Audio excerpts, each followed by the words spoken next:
자리에 하나님의 은혜와 평강이 우리 모두에게 함께 하시기를 주님의 이름으로 기원드립니다. 우리 몸은 물로 되어져 있습니다. 우리 몸의 70%가 물이라고 합니다. 근데 이게 또 연령대에 따라 다르다고 하네요. 태어나면 한 90%가 물이고요. 그리고 이제 성인이 되면서 70%가 됐다가 죽을 때 우리 몸의 물이 50%밖에 안 된다고 합니다. 그러니까 만약 우리 몸에 1%에서 2%만 부족해도 심한 갈증을 느끼고 피로를 느낀다고 합니다. 근데 5%가 부족하잖아요. 정신을 잃는데요. 근데 거기서 12%가 부족하면 목숨을 잃을 수도 있다고 합니다. 이처럼 물은 생명과 직결되어져 있습니다. 우리는 늘 먹는 물을, 이 생수를 먹어야 돼요. 근데 그리스도인들은 일반 생수 말고 하나를 더 먹어야 돼요. 영혼의 생수를 늘 먹어야 된다는 것이죠. 주님 우리에게 이 목마름, 영원한 생수를 주시기 위하여 친히 십자가를 지셨습니다. 오늘 본문을 말씀을 보니까 주님은 십자가에서 내가 목마르다라고 외치고 있습니다. 십자가에서 다른 고통도 많았을 텐데 왜 예수님은 목마른 고통에 대하여 말씀하셨을까요? 주님은 십자가에서 총 7번의 말씀을 하셨어요. 이걸 가상칠언이라고 합니다. 가상칠언의 말씀을 보게 되면 대부분 다른 사람들을 위한 말씀 아니면 기도의 내용이에요. 근데 오늘 본문만 유독 육체적 고통을 언급하고 있다는 것입니다. 왜 하필 많은 고통 가운데에 목마른 고통에 대하여 꼭 집어서 말씀하셨을까요? 복음서를 보게 되면 예수님의 고통을 그리 자세히 표현하고 있지는 않습니다. 특히 예수님께서 십자가에서 못 박혀셨을 때 느끼셨을 그 고통의 감정, 고통이 어느 정도였다는 걸 우리는 알 수 없습니다. 유일하게 지금 알 수 있는 것이 오늘 본문 말씀인 내가 목마르다라는 걸 통하여 예수님의 고통을 우리는 짐작할 수 있습니다. 이 말씀이 성경에 기록되지 않았다라면 예수님께서 십자가의 고통이 얼마나 큰지를 우리는 제대로 이해하지 못했을 것입니다. 예수님이 내가 목마르다고 하실 때에 점잖게 얌전하게 말씀하신 게 아니라 진짜 씨름 섞인 목소리로 처절하게 외쳤을 겁니다. 영지주의자들은 이 모습을 이렇게 해석을 합니다. 예수님이 실제로 고통당한 것이 아니야. 예수님은 우리와 다른 존재이기 때문에 고통이 덜했을 거라고 생각을 해요. 만약 그렇게 생각을 하잖아요. 예수 그리스도의 고통, 예수 그리스도의 십자가는 우리에게 큰 의미가 없어지는 거예요. 유익이 없다는 얘기입니다. 주님은 우리와 똑같은 육신을 입은 인간으로서 극심한 고통을 견디면서 끝까지 뭐 했다는 거예요? 순종의 길을 걸어갔다는 것입니다. 그 길은 우리가 아는 것처럼 조롱의 길이에요. 그 길은 고통의 길이었고요. 늘 고문이 함께 수반된 길이었고요. 철저히 버림받았습니다. 사람들한테 버림받고요. 3년 동안 동고동락했던 제자들한테 버림받고요. 그리고 하나님까지한테도 버림받았던 그 길이 십자가의 길이었습니다. 이런 가운데 주님이 십자가에서 목마르다는 외침에서 돌아온 것은 시원한 물 한 잔이 아니라 저급한 포도주에 거기에 식초, 신포도주가를 예수님의 입가에 댔다라는 것입니다. 어떤 사람들은 저들이 신포도를 줬으니까 인도적인 차원에서 준 거야 라고 생각할 수 있겠지만 신포도주는 저급한 사람들이 그리고 여기 있던 그 로마 군병들이 마지못해서 먹는 것이 신포도주입니다. 일반 사람들은 잘 안 먹는 거예요.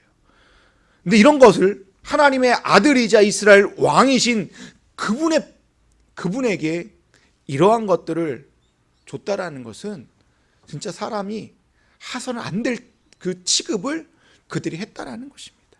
철저히 짓밟혔다라는 거예요. 여러분, 성경에서 말하는 목마름의 고통은 여러분 하나님의 심판을 나타냅니다. 하나님을 믿지 않고 우상을 섬기거나 율법을 거역했을 때에 하나님께서 주시는 심판 중에 하나가 목마름에 대한 심판입니다. 다르게 말하면 물을 주지 않았다라는 거예요. 열왕기상 17장을 보게 되니까 그 이하의 말씀을 보시게 되면 아합 왕이 있습니다. 아합은 그 어떤 왕보다도 악행을 행하였고 바알신을 섬겼던 자였고 모든 산에 다 바알 제단을 만들었던 자예요. 이때 하나님이 엘리야 선지자에게 나타나서 이렇게 합니다. 내가 더 이상 아합에게 비를 내리지 않겠다라고 얘기해요. 그래서 야고보서 보니까 3년 6개월 동안 가뭄, 비가 내리지 않았다라고 기록하고 있습니다. 에레미야 14장 이하의 말씀 보니까 남유다가 북이스라엘 아수르에게 망한 것을 보고도 하나님께 돌아오지 않았어요. 여전히 이들은 이방신을 섬기고 하나님을 외면하였습니다. 산마다 우상 숭배를 위한 영적 음행 장소로 만들어버렸다라는 거예요. 그뿐만 아니라 종교 지도자들은 하나님을 찬양하고 하나님을 경배해야 될 그들이 거짓을 먼저 선동하였고 자기의 힘을 의지하였고 백성들이 어떻게 되든 말든 올바른 길로 인도하는 것이 아니라 자신들의 배만 채우기에 급급하였다는 거예요. 결국 유다 전체가, 에레미야 시대가 활동했던 유다 전체가 하나님과 말씀을 다 버린 채 우상과 죄의 노예가 되고 말았다는 것입니다. 이때 하나님께서 에레미야에게 목마름의 심판을 선포하십니다. 이게 에레미야 14장 2절부터 4절에 있는 말씀입니다. 유다가 슬피 울고 성읍마다 백성이 기력을 잃고 땅바닥에 쓰러져 탄식하며 울부짖는 소리가 예루살렘에서 치솟는다. 귀족들이 물을 구하여도 종들은 보내지만 우물에 가도 물이 없어서 종들은 빈 그릇만 가지고 돌아온다. 종들이 애태우며 어찌할 바를 모른다. 온 땅에 비가 내리지 않아서 땅이 갈라지니 마음 상한 농부도 애태우며 어찌할 바를 모른다. 여러분, 물이 없대요. 옥물에 물이 없고 땅에 비가 나지 않았다는 건 뭐예요? 마실 물이 없었다는 게고 곡식이 나지 않았다는 의미가 아닐까요? 결국 물이 없어서 목말랐다는 것은 그 시대에 하나님께서 어떤 벌을 했다는 거예요? 내가 너 생명을 뺏어버릴 거야. 내가 너 생명을 잃게 만들 거야. 결국 뭐 한다는 거예요? 죽음의 상태로 이르게 하겠다라는 것 아니겠습니까? 신약에 보니까 누가복음 16장에 보면 우리가 잘 아는 이야기가 나와요. 바로 부자와 나사로의 스토리예요. 여기에도 목마름의 심판에 대한 이야기가 나와져 있어요. 부자가 지옥, 성경에는 음부라고 되어져 있습니다. 부자가 음부로 내려가게 됩니다. 거기서 아브라함에게 물 한 방울만 달라고 부르짖는 장면이 있어요. 부자는 지옥에, 음부에 내려가서도 여전히 자기만 생각하고 있어요. 이게 지옥의 특징이에요. 지옥은 자기들만 생각해요. 지금 겪고 있는 이 목마름의 고통이 부당하다라는 거예요. 하나님 어찌 이럴 수 있습니까? 내가 무슨 잘못했습니까? 부당하서 따지면 하나님 앞에 원망하고 있어요. 그러자 부자가 아브라함에게 나사로를 보내요. 물 한 방울을 달라고 얘기하고 있어요. 한번 생각해 보세요. 너무 염치 없지 않나요? 부자는 생전에 거지 나사로에게 밥 한 톨 준 적도 없는 자예요. 본인은 호화호식을 누리고 매일 잔치상을 벌였음에도 불구하고 그 거지 나사로에게는 아무것도 주지 않았던 자가 누구예요? 부자인데 자기가 음부에 있는데 저 천국에 있는 나사로에게 내려와서 물을 줄 수 있게 해달라고 얘기해요. 왜 이런 말을 했을까요? 아브라함한테 물을 달라고 하면 되는데 왜 나사로를 보내달라고 말을 하였을까요? 나사로가 지금 어디에 있냐면 아브라함의 품에 안겨져 있어요. 근데 그 부자가 입장에서 볼 때는 나사로가 아브라함의 품에 앉아 있는 걸 내가 눈 뜨고 못 보는 거예요. 저 자리는 내가 있어야 될 자리인데 어떻게 거지 나사로가 너 어떻게 아브라함의 품에 앉을 수 있느냐? 아브라함의 품은요, 뭐예요? 아브라함의 자녀가 되었다는 것이고 하나님의 백성이 되었다는 의미고 또 영적으로 해석하면 뭐예요? 구원받았다는 뜻 아니에요? 어떻게 저 거지 같은 자가, 저 거지가 어떻게 하나님 앞에 구원을 받아 아브라함의 자녀가 될 수 있어? 내가 그걸 도저히 못 보니까 아브라함, 저자가 내려와서 나에게 물을 줄 수 있게 해주십시오라고 얘기하는 거예요. 정말 말도 안 되는 얘기죠. 근데 예수님도 지금 십자가에서 이와 똑같은 고통을 지금 겪고 있다는 겁니다. 그 고통 속에서 예수님 하실 수 있는 일이 무엇이었을까요? 부자처럼 하나님을 원망하였을까요? 아니요. 성도들이 고통 속에 있을 때 무엇을 해요? 제일 많이 하는 것이 기도일 것입니다. 그렇다면 예수님께서도 오늘 이 말씀, 내가 목마르다 하신 말씀을 기도로 이해한다면, 왜냐 가상친언의 대부분의 말씀이 다른 사람들을 위한 내용들의 기도인 내용들이 많거든요. 그러면 내가 목마르다를 기도로 해석해 본다면 뭐예요? 아버지여 물 좀 주십시오라고 기도할 수 있지 않았을까요? 왜냐하면 예수님은 십자가에서 여러 번 기도하셨어요. 아버지 저들의 죄를 사하여 주시옵소서. 아버지 내 영혼을 아버지 손에 부탁하나이다 기도를 하는 것처럼 내가 목마르다라는 것도 기도의 형태였다라고 생각해 본다면 하나님께서 그 기도를 만약 들어주지 않았을까요? 그런데요, 주님은 한 번도 자기 유익을 위해 기도한 적이 없었다라는 것입니다. 딱 한 번 있어요. 언제냐면 겟셀만의 동산에서 이 잔을 내게 옮겨 주십시오라고 딱 한 번 기도해요. 근데 이 기도를 하고 난 뒤에 이렇게 기도해요. 아버지 내 원대로 마시고 아버지 원대로 하옵소서라고 기도해요. 결국 주님은 한 번도 자기 유익을 위하여 기도하지 않았다라는 거예요. 그리고 예수님은 그렇게 기도할 필요가 없어요. 물을 포도주 되게 하셨고 보리떡 5개와 물고기 2마리로 5,000명을 먹이고 12바구니에 남을 정도로 엄청난 역사를 내었고 죽은 자를 살렸던 그인데 내가 목마르다고 해서 하늘에서 비가 내려서 먹을 수 있게끔 그런 능력이 없었을까요? 예수님이 충분히 능력이 있었음에도 불구하고 자신의 처한 상황에 대하여 자신을 위한 능력으로는 나타내지 않았다라는 거예요. 어떻게 보면 가장 능력을 발휘해야 될 그 십자가상에서 예수님은 아무런 능력을 발휘하지 않았다라는 것입니다. 여러분, 제가 지금 몇 가지 얘기를 통하여 목마름은 하나님의 심판의 결과라는 것입니다. 하나님 없이 사는 인간에게 당하는 이 고통은, 이 비참한 상태는 목마름이에요. 예수님이 바로 이러한 목마름의 심판을 당하셨다라는 거예요. 마땅히 죄인들이 당해야 될 목마름의 심판을 십자가에 대신 담당하셨다라는 거예요. 우리 대신 목마름의 고통을 뭐 했다는 거예요? 대신 짊어지셨다라는 거예요. 여러분, 목마름의 고통은 내가 느껴야 되는 겁니다. 여러분이 느껴야 되는 고통이에요. 내가 목마른 존재인데 내 목마름을 예수님이 대신 담당하셔서 우리는 더 이상 목마르지 않는 자가 되었다라는 것입니다. 하지만 우리는 여전히 목말라 하고 있습니다. 예수님의 십자가에서 내가 목마르다는 그 선포 이후에 우리는 전혀 목마르지 않은 자가 되었음에도 불구하고 우리는 매일매일 살면서 목마르다고 하소연하고 있어요. 단순히 갈증을 넘어 물질과 권력에 목말라 하고 있고요. 세상의 욕심과 정욕에 목말라 하고 있다는 것입니다. 어느 정도 이것이 채워진다고 해서 그 갈증이 해결되나요? 더 많은 것을 손에 쥐려고 하고요. 더 많이 갖고 싶어 하고요. 더 많은 것에 목말라 하고 있다는 것입니다. 여러분은 지금 무엇에 목말라 하고 있는지요?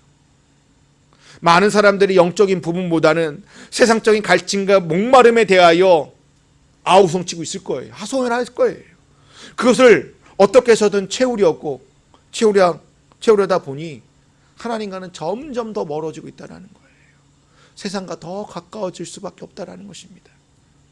설령 그것을 채운다고 해서 내 안에 있는 이 목마름이 해결되나요? 전혀 그렇지 않다는 거예요. 우리에게 또 다른 목마름의 고통이 기다리고 있을 뿐이라는 것입니다. 우리가 아무리 열심히 일을 하고 우리가 모든 것을 철저히 준비하고 우리가 지혜가 있으면 우리의 목마름이 사라지나요? 죄송하지만 목마름의 해결은 하나도 사라지지 않는다는 것입니다. 여러분, 우리 이 시간 반드시 기억해야 될 게 뭐냐면 나는 목마른 존재라는 거예요. 나는 늘 목마를 수밖에 없는 연약한 존재라는 것을 이 시간 기억하셔야 됩니다. 그렇지만 예수님께서 십자가에서 목마르다고 그 말한 것 때문에 저와 여러분이 가지고 있는 인생의 모든 문제의 근원을 하나님께서 대신 하나님께 다 올려드렸다는 것입니다. 우리가 가지고 있는 인생의 모든 문제, 우리가 살면서 겪어야 되는 모든 고통의 뿌리가 목마름의 고통이다라는 것입니다. 인생의 모든 문제와 고통을 그렇기 때문에 딱 한마디로 표현한다면 목마름입니다. 주님은 그 목마름의 고통 가운데 있는 저와 여러분을 이 시간 부르고 계십니다. 요한복음 7장 37절에서 38절에 있는 말씀입니다. 명절의 가장 중요한 날인 마지막 날에 예수께서 일어서서 큰 소리로 말씀하셨다. 목마른 사람은 다 나에게로 와서 마셔라. 나를 믿는 사람은 성령의 말한 바 같이 그의 배에서 생수의 강물처럼 흘러나올 것이다. 그리고 요한복음 4장에서 사마리아 여인에게도 이와 비슷한 말씀을 합니다. 4장 14절 말씀입니다. 내가 주는 물을 마시는 사람은 영원히 목마르지 아니할 것이다. 내가 주는 물은 그 사람 속에서 영생이 이르게 하는 어떤 물이요? 샘물이 될 것이다라고 말씀하셨다라는 겁니다. 여러분, 요한복음에 따르면 예수님은 영생의 물을 주시기 위하여 이 땅에 오셨다라는 것입니다. 다르게 말하면 여러분, 하나님의 심판이 목마름이었다고 했어요. 이 반대로 생각한다면 하나님의 구원은 뭘까요? 목마름에 대한 해소, 갈증을 해소시킨다는 거예요. 주님 우리에게 구원을 주시기 위하여 그 목마름을 해소시키기 위하여 어떠한 길을 걸어간 겁니까? 십자가의 길을 걸어가셨고 십자가에서 돌아가셨다는 겁니다. 그리고 주님은 우리에게 영원한 생수, 즉 풍성한 물을 통해 우리에게 풍성한 생명을 누릴 수 있도록 복된 자로 다 삼아 주셨다는 겁니다. 그런데 믿는 자들에게 생수를 주시겠다고 해놓고 정작 주님은 목마르다라고 말하고 있습니다. 자기 갈증도 해결하지 못하는 사람이 어떻게 남에게 물, 그것도 영생의 물을 줄 수 있겠습니까? 여러분, 여기서 말하는 물, 갈증의 해소는 한 번 먹으면 다시 갈증 나지 않은 신령한 물을 말하는데, 앞으로 교회에게 주어질 성령을 말하고 있는 것입니다. 아까 읽었던 요한복음 7장에 이 말씀 다음 구절이 이래요. 7장 39절입니다. 화면을 보실까요? 이것은 예수를 믿는 사람이 받게 될 성령을 가리켜서 하신 말씀이다. 예수께서 하신 영광을 받지 아니하였으므로 성령이 아직 사람들에게 오시지 않았다. 뭐예요? 예수님이 주고자 하는 물은 어떤 물이라는 거예요? 이것이 성령이라는 것을 이제 우리는 깨닫게 된다는 거예요. 그 성령을 우리에게 주시기 위해 주님은 끝까지 뭐예요? 십자가의 순종으로 목마름의 고통을 겪으셨다는 거예요. 주님의 십자가로 말미암아 우리가 성령의 선물로 받게 되었습니다. 그리하여 성령을 선물로 받은 우리는 더 이상 목마른 고통을 느낄 수 없게 되었다는 것입니다. 이 모든 것이 십자가의 은총이요, 그리고 이것이 복음의 메시지인 줄로 믿습니다. 주님은 우리의 목마름을 해결해 주시기 위해 대신 목마름의 고통을 겪으시고 대신 목마름의 고통을 짊어지셨습니다. 여러분, 그렇다면 우리가 이 시간 우리의 목마름을 해결하기 위하여 해야 될 것은 딱 한 가지밖에 없어요. 이 시간 예수 그리스도의 앞으로 나아가는 길밖에 없다라는 거예요. 다르게 말하면 내가 예수를 진짜로 믿을 때, 형식적으로 말로 믿는 게 아니라 진짜 이 가슴 속에서 우러나온 것을 내가 제대로 하나님을 그리고 예수님을 믿을 때 우리의 목마름이 다 사라지고 만다라는 것입니다. 주님은 이 부분을 오병이어 사건에 대한 해석과 메시지를 전할 때에 결코 줄이지 않는 생명의 떡과 그리고 결코 목마르지 않는 생명의 물을 약속하시겠다라고 말씀하고 있다는 겁니다. 요한복음 6장 35절입니다. 예수께서 이르시되 나는 생명의 떡이니 내게 오는 자는 결코 줄이지 아니할 터요 나를 믿는 자는 영원히 목마르지 아니하리라 라고 말씀하셨어요. 그 뒤에 계속 말씀을 이어가면서 주님 이렇게 얘기합니다. 봐라, 생명의 양식과 생명의 음료는 내 살과 내 피라고 53절에서 56절에서 연결시키고 있다는 거예요. 내가 진정으로 너희에게 말한다. 너희가 인자의 살을 먹지 아니하고 또 인자의 피를 마시지 아니하면 너희 속에는 생명이 없다. 내 살을 먹고 내 피를 마시는 사람은 영원한 생명을 가지고 있고 마지막 날에 내가 그를 살릴 것이다. 내 살은 참된 양식이요 내 피는 참된 음료다. 내 살을 먹고 내 피를 마시는 사람은 내 안에 있고 나도 그 사람에 있다. 여러분, 여기서 말하는 살과 피는 무엇입니까? 분명히 예수 그리스도의 몸과 예수 그리스도의 몸을 얘기는 하지만 살과 피는 예수 그리스도의 십자가와 죽음을 상징하는 거예요. 근데 그 살과 피를 내가 먹고 마신다는 건 무엇입니까? 진짜 먹고 마신다는 거예요? 믿음으로 내가 받아들인다는 거예요. 살과 피는 예수 그리스도의 십자가와 죽음을 내가 그것을 나의 십자가로, 나로 인하여 짊어진 십자가로 내가 받아들이겠다라는 것이 예수님의 그 살과 피를 먹는다는 의미라는 거예요. 그렇기에 우리가 생명의 양식, 생명의 음료를 먹는다는 것은 아마 이런 의미일 것입니다. 나에게 이제 더 이상 굶주림이 없습니다. 더 이상 주님, 저는 이제 목마르지 않습니다. 나는 이제부터 주님 한 분만으로 충분합니다. 주님, 더 이상 저는 부족하지 않습니다. 저는 더 이상 부족하지 않습니다. 또한 예수님의 십자가를 믿는 자는 영적인 굶주림과 목마름이 해결되어 영생을 누리겠다라고, 누릴 수 있을 거라고 성경은 우리에게 가르쳐주고 있습니다. 결국 예수 그리스도의 십자가는 우리의 영적인 목마름을 해결하기 위한 십자가라는 것입니다. 그리고 우리 주님은 우리를 영원히 목마르지 않는 그 나라로 인도해 주십니다. 그곳에는 생명수 생물이 흘러나와 목마른 자들에게 값없이 거저주는 물을 다 주시겠다라고 얘기하고 있어요. 그게 요한계시록 21장과 22장에 나와 있는 말씀입니다. 다 이루었다. 나는 알파며 오메가 곧 처음이며 마지막이다. 목마른 사람에게는 내가 생명수 샘물을 거저 마시게 하겠다. 성령과 신부가 오십시오 하고 말씀하십니다. 이 말을 듣는 사람도 또한 오십시오 하고 외치십니다. 목이 마른 사람도 오십시오. 생명의 물을 원하는 사람은 거저 받으십시오라고 말씀하고 있다는 겁니다. 여기서 생명수 생물은 영생의 물입니다. 영원히 마르지 않게 하는 영생의 물입니다. 여러분, 그 물을 마시는 자마다 우리 육신의 고통이 다 사라지고 다른 이들과의 갈등이 사라지게 되고 하나님과의 친밀한 교제 가운데 영원한 안식을 누리는 복된 자가 된다는 것입니다. 그래서 이 목마름의 세상이 아닌 주님의 나라에 늘 거하면서 주님이 주신 그 생명수 생물을 매일매일 공급받음으로 내 삶의 생명과 기쁨과 평화가 넘치는 삶이 될 거라고 약속해주고 있다는 것입니다. 그러기에 예수님께서 십자가에서 내가 목마르다고 하신 말씀은 오늘 우리에게는 복된 말씀, 복음의 메시지인 줄로 믿습니다. 여러분, 그 복음을 진짜로 그리고 제대로 믿어보십시오. 그리고 주님의 십자가를, 목마르다고 외치고 있는 그 십자가를 온전히 바라보십시오. 우리의 삶은 매일매일 강야의 연속입니다. 늘 목마름과 배고픔과 추위와 더위 속에서 힘겹게 하루하루 살아가는 자들입니다.